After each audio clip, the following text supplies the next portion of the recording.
Are the Knicks going to break their 53-year championship drought? And through 10 games, they own the best point differential of any team in NBA playoff history in their first 10 games. Karl-Anthony Towns leads playoffs in box plus minus. His plus 14.4 box plus minus. It's only happened 3 other times. Is Cade Cunningham a top 5 player? I'm going to go with no. What about Allen Iverson? No.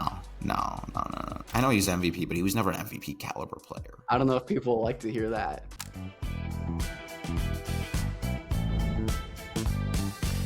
Are the Knicks going to break their 53-year championship drought? Do we need to apologize to Karl-Anthony Towns? And is it time to just disband the NBA Draft Combine altogether?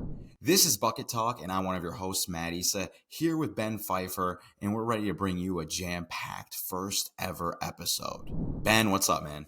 I'm doing well, Matt. I'm excited to debut this show. We have a bunch of fun stuff to talk about throughout the episode. Like you said, we've got the playoffs. We've got draft season. My new big board just dropped at Essentially Sports this morning. So we're going to do a ton of stuff. And on this show, we're going to cover all things NBA, playoffs, NBA draft. So get ready for a lot of fun and hopefully some good insight and information on this episode.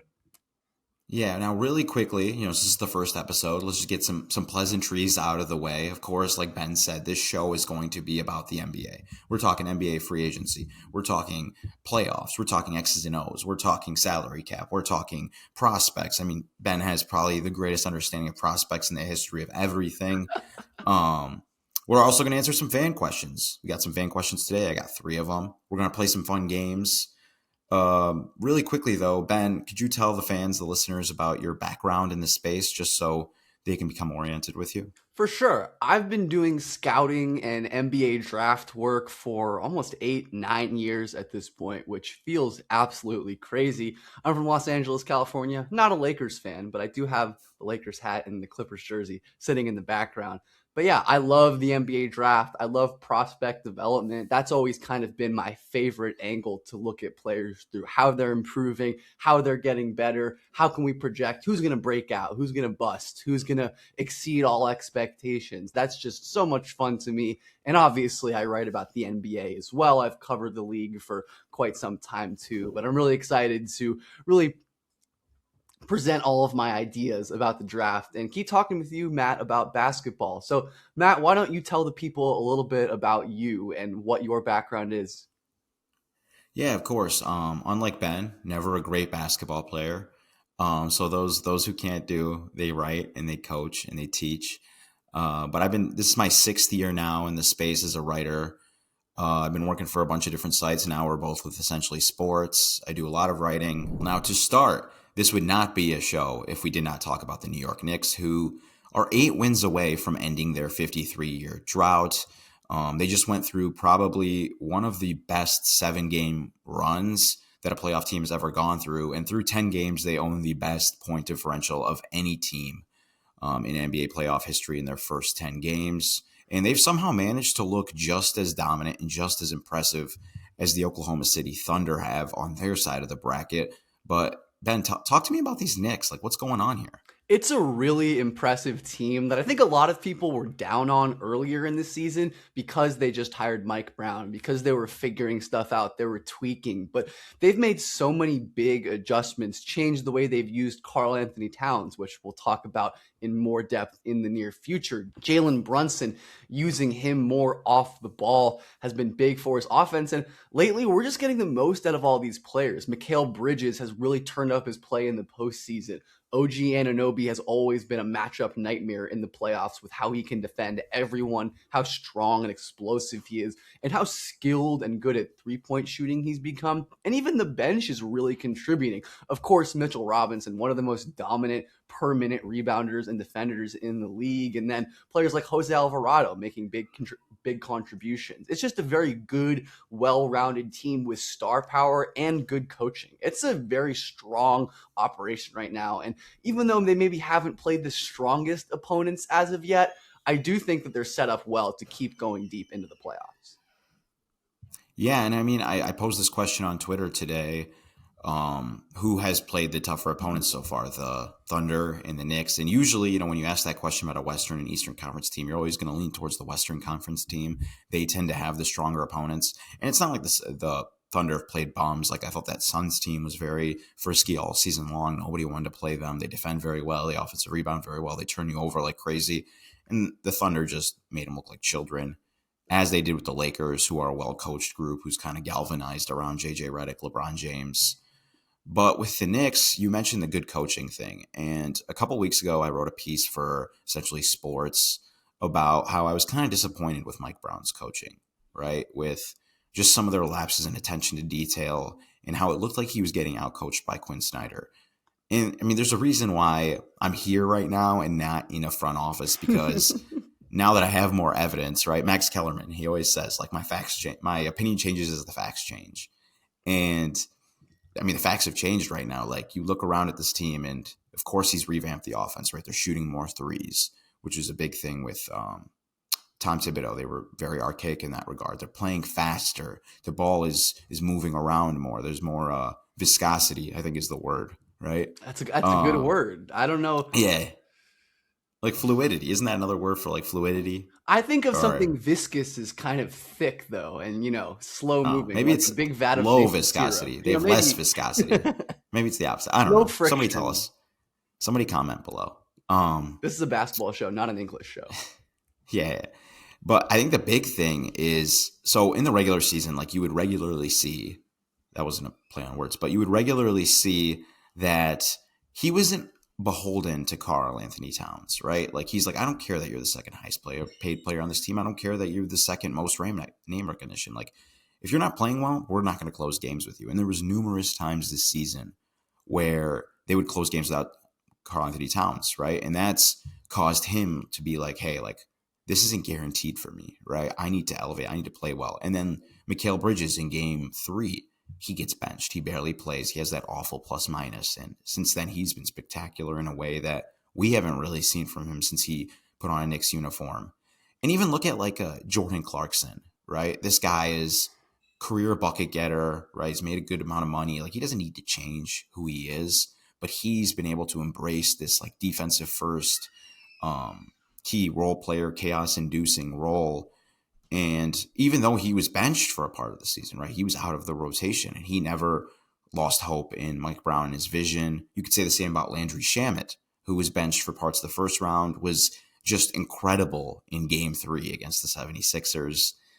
And what that speaks to me, and it's so hard, like I've tried a lot, over the last couple of years to really learn to quantify coaching and who's a good coach and who's a bad coach, and being able to coach. I've gotten to see firsthand how tricky it can be and how much it really just depends on personnel.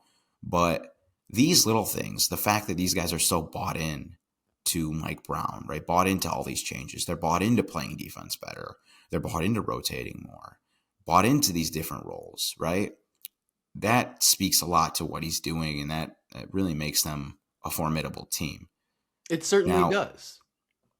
Yes. Now, on the subject of the Knicks, right, we mentioned Karl-Anthony Towns. This takes us to our second segment. Okay, this is called The Number, right? So here, me and Ben will both provide each other with a data point and play around with it, have some fun with it. Yeah, Matt, what is your number for me today? What is the number for you on our first Bucket Talk episode? The one I have for you, Karl-Anthony Towns leads all players in the playoffs. This is a playoffs that includes Victor Wembanyama, who might be the greatest player of all time someday, right? LeBron James playing out of his mind. Shai Gilgeous-Alexander playing out of his mind. Jalen Brunson, his own teammate. He's in these playoffs, right? Karl-Anthony Towns leads the playoffs in box plus minus. And even more than that, ready for this, his plus 14.4 box plus minus. So of guys in NBA history, this is according to stathead.com, right? Guys in NBA history who've had over a 14 box plus minus, okay, and played at least 10 playoff games during that playoff run, right? We're not talking about their career box plus minus, because obviously Karl-Anthony Towns is not a career plus 14 box plus minus, but it's only happened 3 other times, right? The names, okay, we've got Michael Jeffrey Jordan. Whoa. In 1990-91. LeBron James in 2008, 2009, right? And then the only guy who's ever, in my opinion, shown glimpses of really coming close to them as a two-way presence, Kawhi Leonard in 2016-17. And then you have Karl-Anthony Towns. Like, what's going on here with him?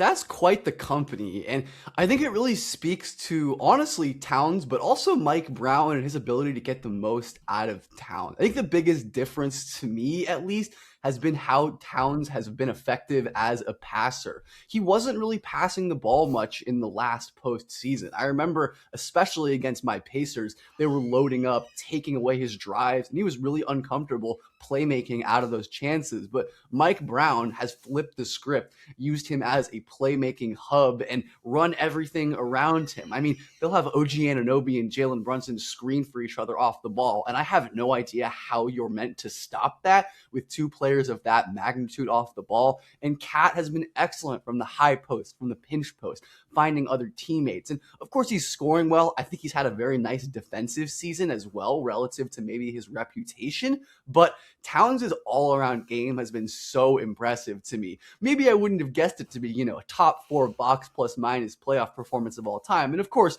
all-in-one metrics are all noisy and have variance, but it definitely checks out. I think Cat has undeniably had a crazy impressive postseason performance. Yeah, and I mean, you as somebody who studies passing like religiously, right? You kind of understand there's a difference between being a good passer on the move and a good standstill passer, right? Absolutely. And Towns, like if you look at regular season numbers, he is one of the lowest pass percentages on drives. And what that means is the lowest amount of his drives result in him passing, right? So it's very easy, like you said, to get in his driving lanes, send help early and kind of, get in his way because he's predictable in that manner. But when he's able to get in a standstill, right? Like how he's been in these delay actions, which is basically like a 5-out, big man up top, facilitating the basketball. You see it a lot with like Sabonis. You saw it with Draymond Green a lot back in the days. Sabonis under Mike Brown, of course. Yeah. That's the other part of all this, right? And so that has helped kind of, because Towns is good at surveying the floor when he can kind of stand around, right, and just hang out, not have to be moving and really burning that kind of, his brain power, I guess, the brain trust, the central processing system, right? For sure. It's all about processing. And I think the key difference between him and Sabonis, right, is that Karl-Anthony Towns can shoot. And so you have to guard him when he's just standing there like surveying the floor, because at any moment he could just pull up for a 3. And he's one of the great shooting big men we've ever seen. So that kind of allows Mike Brown to like reach the full form of this offense. And even that threat of a jumper is so huge. Towns is taking the fewest threes per game since his first playoff appearance in 2018, but just the threat of that shot opens up so much. Another metric I really like to look at for playmaking are rim assists. Those are the best, most valuable kind of assists you can generate. Easy layups, dunks, and of course free throws. The top 3 in rim assists per game this playoffs is Scotty Barnes, Nikola Jokic, and Karl-Anthony Towns. And I think that really does speak to the way that he's been creating offense and creating shots for his teammates, which is not something that Towns is normally great at. He's normally a play finisher, a scorer, one of the best big man off-ball shooters we've ever seen. But this evolution of his game, I think, is emblematic of the Knicks as a whole, really evolving and changing and adapting to their last couple playoff exits, learning what they needed to evolve and doing it. And so far, it's really paid dividends for them. Yeah, and in the preview, I mentioned, right, that we as a general public need to apologize to Karl-Anthony Towns. So before, Ben, you give me your stat, why don't we have a little fun here, okay, Ben? Name every player in the NBA, okay, that you would take over Karl-Anthony Towns, this version of Karl-Anthony Towns, so not the fringe cases where you could debate it, like the guys who are definitively taking over Karl-Anthony Towns. Right. Man, that's tough. I mean, off the top of my head, Wemby, Luka, Shea, Jokic, Cade. I'll take Tatum. I'd still probably take his teammate Jalen Brunson. I just think his offensive driving is so incredibly valuable. I'd take Kawhi Leonard as well, who's just an absolute monster in the postseason especially. But after that, I think you can make like you said, no making Steph. cases. But, Steph, good one. I forgot about that. Anyone else obvious I'm forgetting? I think Cat has played like a top 10 player in this postseason. Donovan Mitchell? Maybe. Not with how he's played this playoffs, really. What about Scotty Barnes? Scotty Barnes is a good one. I think I'd probably take Scotty just because of how ridiculous he is on the defensive end. But that's one where you can surely make an argument.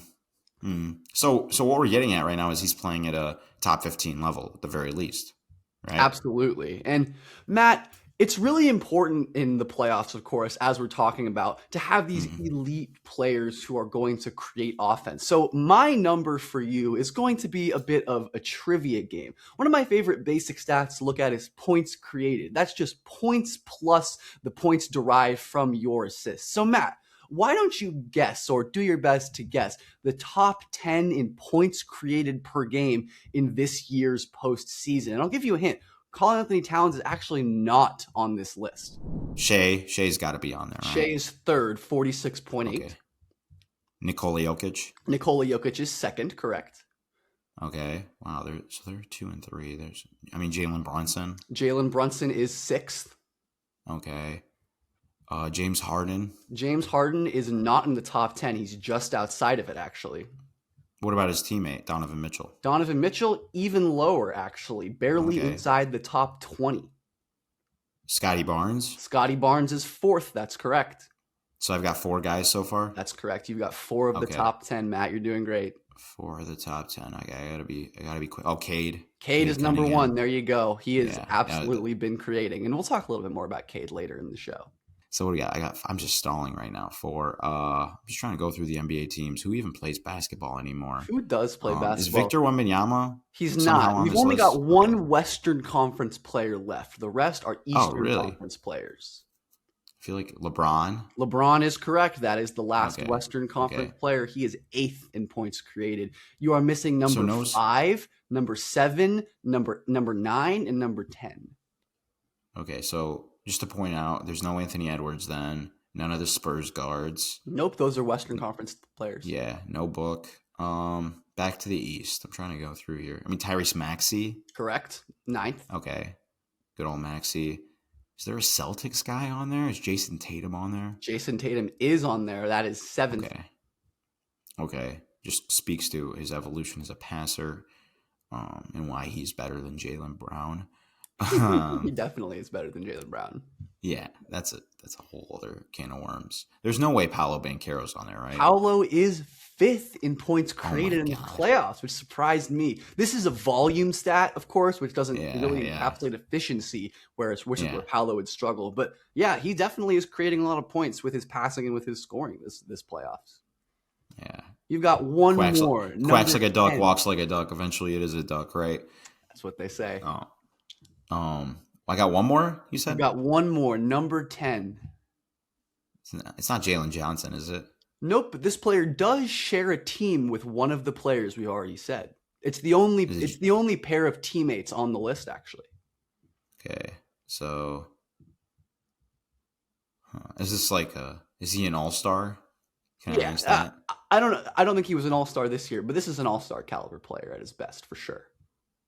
At his best. Joel Embiid? Joel Embiid is correct. Okay. Good job, Matt. Just running through the top 10, we have Cade Cunningham, Nikola Jokic, Shai Gilgeous-Alexander, Scotty Barnes, Paolo Banchero, Jalen Brunson, Jason Tatum, LeBron James, Tyrese Maxey, and Joel Embiid. These are your top 10 in points created per game in the playoffs. And I think that checks out. Those are a lot of the stars, a lot of the best offensive players, and a lot of the players driving winning in the postseason, Matt. Wouldn't you say so? Oh, yeah. I still think that one of the Cavs guys should have been on there, but I guess they kind of hurt each other in that regard. They kind of butt heads. Edwards, his minutes have been weird, right? And this is a volume stat because of the injuries. Wemby, man, that guy Wemby, he creates so many points in so many weird ways that I don't even know if we can quantify it yet. Hard to capture his creation statistically, yes. Yeah. Now, moving on, I've been talking a lot, but we got to get to segment 3, which is basically, Ben's tour de force, his I don't even have the word right now. This is that first podcast jitters. I'll be throwing some words around. Ever since I said viscosity and used it the wrong way, I've kind of been, I've been like Nick Anderson at the free throw line. I got the jitters. I got the shakes. You've got the yips, and that's all right. Sometimes all you need is a break and just to sit down, and I will run point for this section, which we are calling Uncut Gems. We are talking about NBA draft gems as the movie, related to the movie. But the Uncut Gems isn't a draft movie, but gems, of course, are important in the draft. And like we teased at the top, my big board, my top 100 scouting reports dropped at Essentially Sports this morning. So we wanted to talk about some of our notable deviations from consensus. I have never been afraid to go away from consensus, and that has gotten me in trouble in the past, like ranking Jarrett Culver second overall, but that's also gotten me some very good hits, with like having Tyrese Maxey in the top 5 after he went in the 20s. So you hit some and you miss some, but speaking of Tyrese Maxey, my number one diversion from consensus is Stanford guard Ebuka Okorie, who I view as the closest thing to Tyrese Maxey since Tyrese Maxey, an electric 6'2" combo guard with incredible speed, burst, and explosiveness. He has the quickest first step in the entire draft, and he eviscerated defenses as a true freshman at Stanford. His productivity was off the charts, and his athleticism, ball skills, and just overall ability with the basketball to create, to do all that stuff. And he has the size and athleticism, not the height, but the strength and the wingspan to potentially really improve on the defensive end. So Ebuka Okorie is someone who I am crazy high on, and I think should be a locked-in lottery player, despite that not really being the consensus opinion. And we have Michigan center Aday Mara in the top 7. He's someone who I've been a huge fan of since the very beginning of the season, and he is a phenomenal player. You very rarely see barefoot 7'3" dudes at all, especially not ones like him who can pass and defend in space, where Mara can play higher at the level, he can play in a higher drop, and he's a phenomenal playmaking hub who threads passes to cutters. He throws no looks behind his heads. And I think these are two players who are way more talented than their general perception, and I think should be getting a lot more love. Yeah, I mean, first off, I want to point off, guys, this big board is live now. Point out, this big board is live, okay, and it is just it's a letter of love from Ben and the people over at Essentially Sports, that wonderful production team we have. But it looks beautiful. Like, you can sort things out by position, by whether they're international or not, by their school. There's tiers, right? We have, because that's so important with the draft context, right? Because correct me if I'm wrong, Ben, but like basically anybody in the same tier, you would hear an argument out for Correct. drafting over the other, right? So, for example, in tier 1, you have Cameron Boozer, Darren Peterson, AJ DeBatsa, right? You have them ranked in that order. But if I was to come to you, right, if I was to learn about the draft and I was to come to you and say I would take Darren Peterson over Cameron Boozer, you wouldn't be like just have a visceral hatred for me, right? That's correct. I've always thought just straight up vertical big boards can be misleading, because what is the difference between your first and second player? What is the difference between your 30th and your 50th player? And of course, as the draft goes down, we know the hit rate of prospect goes down. So I don't really care much about arguing who I have 30th and who I have 31st.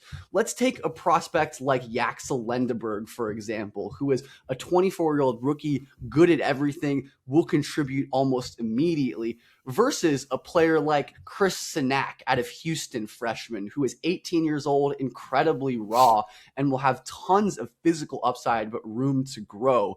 Two teams might not even be considering both of those players. A contending team, even if they would like Sinak in a vacuum, might not have any interest in adding a developmental player. And a team early in their rebuild, even if they really like Yaxel Lendeberg, Michigan forward, as a player, might not even be considering him as a player, even if they like him. So that is why the tier system is so important. And speaking of Chris Sinak and Yaxel Lendeberg, two players who had excellent showings at the NBA Draft Combine, which just happened in Chicago as we are recording this. And the Combine can definitely be fickle, but there are some real winners to me that came out of the Combine. And his teammate, Yaxel's teammate, Merez Johnson out of Michigan, was a huge winner. His measurements were incredible, insanely explosive player, and a very agile player as well. The lateral testing, the sprint testing, the reaction testing, also phenomenal. And then Baylor wing Cameron Carr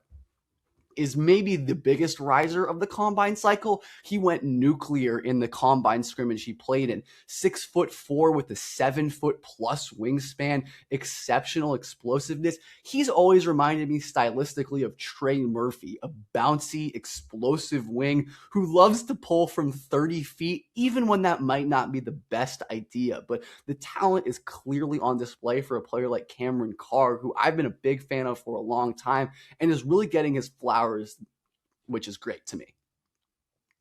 Yeah, Cameron Carr is one of those guys who, you talk about like with the aesthetic love for the game. Like, I don't know, there's just something about, having a chance to have caught a couple regular season games this year, and also just looking at him in his jersey, how he fills it out. Like, I'm like, man, that guy's pretty cool. I hope he does well. That's just an aesthetic thing. I got to ask you though, I got my Michigan State hoodie on, right? I was shocked, okay, as a Michigan State fan, that like Jeremy Fears is so high on your board, and like I'm getting kind of nervous that he might actually be leaving for the draft. Like, what's going on with that? How did you think he did at the combine? Of course. And Fears, like many of these players, have until the end of May to make their decisions, whether they're withdrawing for the draft, returning to school. Jeremy Fears is an interesting one. Only a sophomore. He's going to be 21 on draft night. He's a phenomenal role player point guard bet to me. The big issue with him is his three-point shooting. He's always been a low-volume shooter, but he shot 40% on slightly improved volume and is an elite free throw shooter, around 90% at the line. And if his shooting materializes, he has everything else you want in a role player point guard. He's tenacious. He's feisty on defense. He's an unbelievable playmaker. Posted historic passing production this season. And there are easy ways that he can get on the floor and contribute in a rotation, even if it's not necessarily going to be a super flashy pick for whoever ends up with Jeremy Fears Jr. He's just a gritty, tough role player with a ton of skill and feel for the game that I could see pretty easily fitting into rotation if he improves his shooting. And of course, that's not a guarantee, but in this late first round, early second round area where I have Jeremy Fears ranked, most of the players have real issues and big holes. So I'm much more willing to bet on Jeremy Fears. He's another guy who I'm higher on than consensus. I think he's a phenomenal player who has a great chance to just be a useful role player in the draft. And I think that's a great thing to look for in the early second round or the late first round. So would you compare him to like a Jamal Shed kind of Yeah, player? that's definitely his archetype. A smaller point guard, probably not going to bring a ton of value as a scorer. Some Jose Alvarado maybe in him as well, but just the ancillary skills, the playmaking, the cutting, the defense, the transition game. I think coaches are absolutely going to love that. Okay. Now, Ben, can I share? I've had the privilege, right, of going to 3 combines. Now, I didn't go this year because I've been traveling a lot for weddings, and I have to be in Chicago in a couple weeks for my friend's graduation. And so I didn't go this year, but I've been to 3, right? And you told me before the show you haven't been to any, correct? I have not been to a combine. Hopefully one day. Yeah, well, honestly, I'd hold my horses on that one, because it really, like, I'm kind of out on these social networking events being like useful grounds for getting stuff done, like, summer league, or I don't know about Portsmouth Invitational. You've been there a couple times, right? I have not actually, but I Oh, pay really? attention to it Where's the every one year. you meant, Kingston Fleming's? That was at Puma. That was AAU. Puma. Oh, okay, my bad. But so my thing with the combine, right? Well, first of all, you're measuring a lot of stuff, right? Even those, though, they've been training, like they're all media trained at this point, right? For these interviews, they're getting ready for these types of questioning for weeks in advance. And so, like, I feel like the combine is just a time for a bunch of dudes, that are out of shape to meet up in Chicago, get some good food, talk to their buddies, make it seem like they're working. And then, of course, like the Shamses and the Jake Fishers of the world, they get the insight. They're actually talking to, coaches, GMs, trying to figure out who's picking where. So it can be valuable in that sense. And it's valuable from a networking perspective. Again, like I said, I know a lot of guys who've built some really good connections from there to get jobs working for teams and stuff. But I feel like we got to stop pretending, man, that like this stuff that we're seeing at the combine is really like a game changer to me.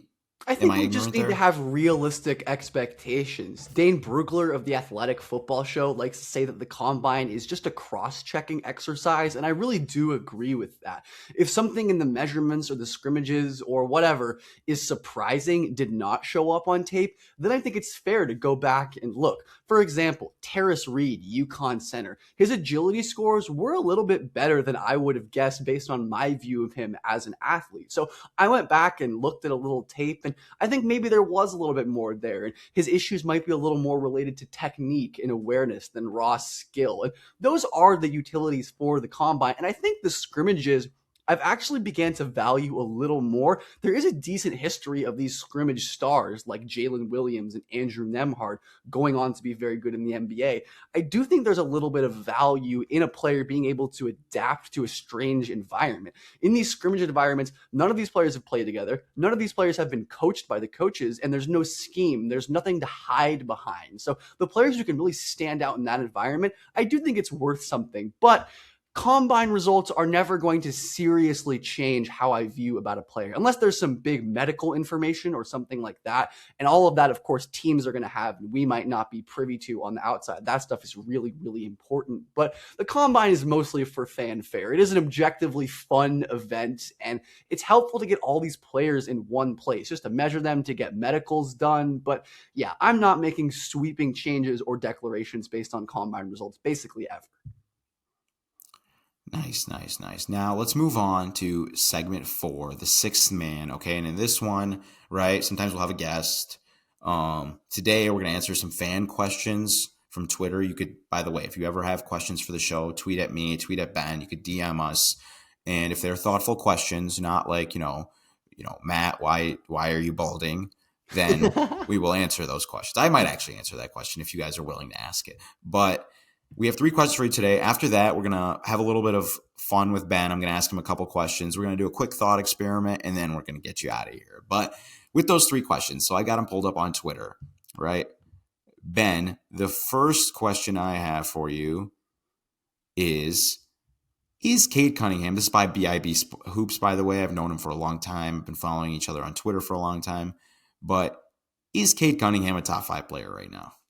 I'm going to go with no, unfortunately. I just don't think he's the level of offensive engine of these elite Luka, Shea, Jokic level players. We see some of his turnover issues late in games have been somewhat crippling, and he just doesn't have the creation juice off the dribble that the top level MVP offensive engines have. But if you're going to make this argument, for me, it starts with his defense, where Cunningham is unusually good on defense for a player of his archetype, where he's carrying a gigantic offensive load, creating a ton of shots for others. Like we talked about, the most points created in the playoff. Well, I'm sure you would agree, he's a phenomenal defensive player. He's excellent on the ball. He's a great rim protector for a guard, for a wing. He's very sound in help. And if you're going to make that top 5 player argument for Cade, that's where I'd start it. I don't think you're totally crazy if you really think that. I think you can make somewhat of a case, though it's a little early for me at this stage. Yeah, I think defensively, he's probably the best high usage ball handler defender in the league right now. Full stop. Right? I don't think we can argue that one. I think it's tweeted him or out Jason Tatum. but Tatum can't handle that kind of usage. This is like we're talking like helio usage. You don't really helio ball Tatum in that way. Some of his possessions against Harden, picking him up full court, have just been masterclass in positioning and being proactive against screens, all that stuff. But offensively, it's funny you say this. Offensively is kind of where he's suffering, and it's particularly to me as a passer, right? Where he's, the Cavs have been throwing a lot of doubles at him, and he is just like kind of looking like a fish looking for water, right? Where he's just trying to make those one pass away reads and not those advanced reads, that are 2 passes away, like a skip pass, some sort of overhead pass like that. Like he's having to turn his body, right? Because he can't throw passes with his left hand with one hand off a live dribble, right? He's having to turn his body and throw it to a teammate. And by the time he does that, the defense is recovered and the advantage that you get from getting 2 guys on one is gone. Another thing he does that really bothers me, and I've noticed a lot this postseason, is just throwing skip passes with 2 hands instead of one. And I know that seems like a small detail, but that's the kind of stuff. That's a coach thing to notice. Yeah. That's kind of stuff that kills advantages. Like, Our second best ball player this year, I hope he doesn't listen to this and find out that he's not our first best player, but he was a master, right, of throwing skip passes with either hand off of a live dribble with one hand. So, like, I mean, he's a high school kid. He's going to play college basketball, not at a super high level, but like that stuff is just so huge because if you don't take that second to jump stop or take that second to pick up the ball with both hands and turn your body, like that's an extra second you have to have the defense on their heels and continue that advantage. So yeah, I think he's getting closer. I could definitely see that for him in sometime in the near future, but I wouldn't go there yet either. This is by Rohan Darama. He writes, out of the teams left in the playoffs, who do you think has the most to prove and why? He said it's the Knicks, but we could forget about that for now. I am honestly going to say the Cavs. I think the Knicks have a lot to prove, but the Knicks have just been so dominant. And I think while they're an expensive roster without a ton of young, cost-controlled talent, the Cavs, they traded for James Harden. They've invested so much into this core that's fallen short. And they have dealt with really crippling injuries in the postseason the last couple of years that have derailed their seasons. They don't have the same excuse this year. They're a mostly healthy team with at least all of their core has been healthy and playing throughout the playoffs. So I think Cleveland, they're currently up 3-2 on Detroit as we record this, has a ton of pressure to end this series and to at least make the conference finals that they haven't done in quite some time. Obviously, you'd want to go to the finals if you're Cleveland, but I think Donovan Mitchell, who struggled this postseason, James Harden, a historic playoff dropper, who that hasn't really been the case for him this postseason, which is very nice to see. Jarrett Allen, the light's too bright. He's had some moments in this postseason. I think Mobley has been the most stabilizing force probably for the Cavs, and even he's not perfect by any means. So I think Cleveland is under a ton of pressure, and they're, for me, the team that needs this the most out of anyone left. Yeah, I hate to agree with you again, just because this is not make for great talk radio, but we'll have it really of is disagreements in the future. Because if you think about it, if you break it down, the Pistons, this is their first time winning a playoff series in however many years. It's going to be disappointing if they lose, but it's whatever. Knicks are in the Eastern Conference Finals again for the second straight year, despite Cleveland kind of being the favorite prior to the start of the season, right? So there's that. Of course, it'd be disappointing for them too. Spurs, newcomer on the block, right? Everybody's excited about Wemby. It doesn't really matter if they lose in the conference finals to OKC. OKC's won the NBA title. Like, they don't really have anything to prove. Minnesota, a ton of injuries, obviously. Minnesota. But I don't think they're on the same level as a Cleveland or Detroit here. But yeah, I think it really is the Cavs. I think just their combination of not only the organization as a whole, but having so many players that would change their legacy so greatly if they ended up making the finals or winning the title. I think it's got to be the Cavs. Yeah, good call. Honestly, the Minnesota Timberwolves have so little to prove that I forgot they were still around. Like, I've already eulogized them in my head after watching Game 5. I'm like, yeah, this is just not. After that first, 6 minutes of Wembanyama, I'm like, yeah, they're not beating. Yeah, Wemby is a different animal. Last question here from my guy, Jordan Newman. He is FDL Basketball on Twitter. He writes, what philosophical concepts from the playoffs got you thinking a lot? I want to start off by saying I think the idea of double teaming high usage ball handlers and not overhelping as much. Those are the two ones I've really been kind of thinking about. What about you? The one that I've been thinking about is how this kind of new meta of a lot of teams leaning into taking a ton of threes, offensive rebounds, leaning into athleticism and defense without a ton of traditional ball handling and creation is just not a playoff viable strategy. I'm talking Atlanta is a big offender here. Charlotte didn't end up making the playoffs. I think Boston fits into this bucket as well, where these teams, just by not turning the ball over, creating extra possessions, winning the possession battle, it's such a valuable regular season thing. And of course, winning the possession battle is always important in the postseason, but when possession counts slow down in the playoffs, when transition frequency slows down in the playoffs, and it's not necessarily about playing slow. We saw a team like the Pacers last year play really fast, but they always had purpose. They always had movement. They had great spacing, and they had real creators. Obviously Tyrese, but Nembhard has his creation juice. Pascal Siakam was an excellent complementary secondary initiator for that team. I think it's just going to be really difficult to go far in the playoffs without elite ball handling and creation. I think that is an evergreen skill and trait that will be always valuable regardless of the era of basketball that we're in. And I think we're definitely seeing that with, hey, the Knicks, people say they can't win with small guards, but having Jalen Brunson absolutely changes the math on how you have to defend the Knicks, on what you can do. And I think that's the case for a lot of the great teams in the postseason. Look at the Spurs, obviously Victor Wembanyama, but I think aside from the obvious Wemby factor, the reason they match up so well with OKC historically is because they have three awesome ball handlers. I don't know how many teams have three players that can dribble in the playoffs, period. Mm-hmm. Yeah, and I agree with that. But at the same time, also the Suns, by the way, is another team you kind of mentioned with the turnover battle and possession game, and then just kind of getting mollywopped by the Thunder. That one, I don't know, but really on the strategy as much as the quality of the roster. But yes. Yeah. I do definitely agree with you. I think another thing that's kind of interesting is I feel like this postseason, like I haven't seen as many games decided by 3-point variance, right? I feel like 3-point shooting is kind of not coming out of vogue, but it's tapering off a little bit, right? Like the importance of it. Is that something you're noticing? Whereas like it's a lot like you see these teams, right, with a lot of athleticism, and I feel like I'm seeing a lot more non-shooters on the floor right now. Teams are opting to go defense first guys over offense first guys. And it is leading to, a lot more trying to score inside, a lot more mid-range. I'd have to look at the numbers. For sure. And we're seeing teams pretty relentlessly leave open bad shooters. They always do this in the playoffs, but I feel like it's happening more than usual, where they're just so content with letting your Asar Thompsons of the world, your whoever kind of mediocre shooter, Stephon Castle, take these threes and win that way instead of offensive rebounds, instead of getting valuable paint touches and free throws and things like that. So definitely, I think that's an interesting point. Yeah, of course. And just to the point of overhelping, I thought it's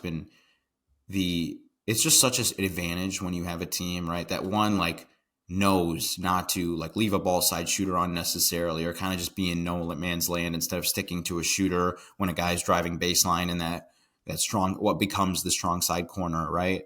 That's such a skill that's a sign of great coaching. But at the same time, when you have the personnel, right, you have the personnel to not have to overhelp, right? With like Victor Wembanyama, you see the Spurs, like they've done such a great job of kind of like running that one man zone with Victor Wembanyama and trusting that he's there to clean stuff up and not overhelping in the paint. And guys are able to provide more ball pressure because they're not worried about getting beat on the back line, because guess what? It's Victor Wembanyama right there. And then at the same time, you saw like the Timberwolves, who've kind of been experimenting with this, right? In the way they're guarding Wemby, where they're like the big in drop coverage, whether it's Gobert, Randall, Nas, they are shading more towards Gobert on these pick and rolls and daring the ball handler to kind of beat him one-on-one, whoever's guarding that ball handler. I just think it's really fascinating, that concept of not overhelping. And then you see teams like severely overhelp, like the Pistons, and how the Cavaliers, as the series has gone on, have realized, hey, like they're going to overhelp in the paint. Not a great idea to throw interior passes. We got to beat them with kickouts and then close out attacks, right? So Absolutely. It's just an interesting little dance going on there. But that wraps up our fan segment here with the questions. Please, continue to reach out to us with questions. We appreciate those 3 people who reached out with those tweets with the questions. Ben, I have a little bit more trivia for you. Some Knicks trivia. More six-man section trivia. Yeah. So since the Knicks, again, 1973, the last time the New York Knicks won the NBA championship, right? Who was the president in 1973? Man, I think I know this. It was Nixon, right? Yep, it was. There we go. I remembered something. I'm not a crook, class. Nixon. Yeah. Okay, so that's good. We got the first one. The second one I have for you, by the way, guys, I should have mentioned this beforehand. I have the answers to these written down, right? Ben has not seen them. He knows the questions beforehand. So, I mean, I guess he's known for 12 or 16 hours, but I feel like Ben's got a lot going on in life, and he doesn't need to just like Google search this and cheat to sound smart in front of you guys. Besides, he already has his own draft board. So, how much is a gallon of milk, though, Ben, in 1973? Oh, God. This one, I have absolutely no idea. I'm going to go with, really going to show my age here. I don't know, like 79 cents? I'll accept that as an answer. So what I got from AI, um, that by the way, this I don't use AI in my writing or anything like that. This is literally just for random Google searches like this. But I got between 62 cents and $1.20, which I'll kind of take seems it. a little I'll take expensive. it. Does that not seem expensive? Like $1.20 back then? I don't know. I wasn't around in 1973, but You know who was our head of content, Tim Wood. He wanted us to mention that. He was 2 months old. true. Shout out to him. Who was the starting quarterback of the New York Giants? I'm not gonna say the New York Jets because I'm pretty sure that was when Name it? Joe Namath was the. Yeah, pretty sure that was for the Giants. Who was it for the Giants? Matt, there is truly no chance in hell that I am going to be able to get this. Is this a person who I would have like reasonably heard of? No. Is it, you know what? Let's just go. I can't even think of an old Giants quarterback. I'm blanking. Was Y.A. Tittle a Giants quarterback? I'm not sure, but he's not the answer to this one. Right now, I got two answers. So it looks like they were having a little bit of issues at quarterback that season, and they had to have two guys start multiple games. But one of them was Norm Snead. He started the majority of the games. And then the other one was Randy Johnson, who started 6 games. Not to be confused with the 90s pitcher who kind of has the same vibe that Ben has going on right now, now that I think about it. But yeah, that's some fun questionnaires. Crazy how different the world was. And hey, maybe the Knicks will do it all this year. And in what, 50 years or whatever, someone on a podcast will be talking about how much did a gallon of milk cost in 2026? And I'm sure it'll be that's like funny of you. $37 at that point. But, you know. That's funny you'd assume that we would still be around in 50 years. But I guess Ben's more of an optimist than I am. So Ben, last segment I want to take us through before you close us out here.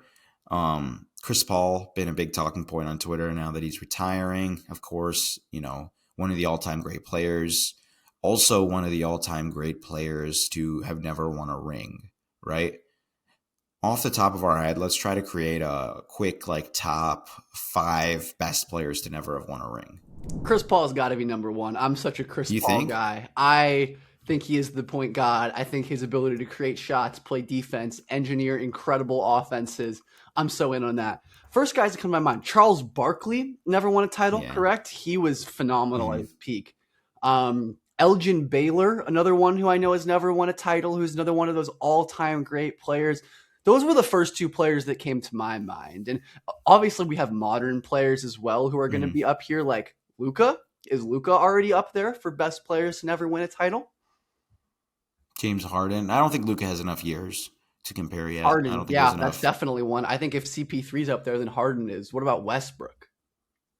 I don't know. I don't know if he has enough like really high quality years.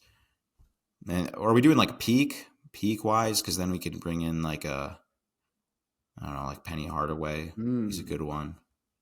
But another guy I think who might be number 1 over Chris Paul, Steve Nash. Oh, yeah, that is a really good one. I think I'd take CP, but probably him and Steve Nash. Yeah, another one of my childhood favorites. So we're going to put them 1 and 2? Yeah, let's do that. Okay. What do we do with the dynamic duo that hasn't really aged very well in Utah? We still have to consider them basketball players, right? Like, I mean, honorable mentions list, maybe? Oh, come on. I feel like they are... Okay, who had a better career, James Harden or Karl Malone? You know, I'll let you answer this question, Matt. I mean, he did have a better, like he had 20 really good seasons from him. I mean, Harden's getting close to 20, I guess. Give me the beard. We want the beard? Okay, so we'll put the beard over Malone, obviously over Stockton. Did Barkley have enough of a peak to outweigh what Malone did with the longevity? It's a great question. I'm a big Charles Barkley guy. I've watched some of his highlights from back in the day. They were absolutely incredible.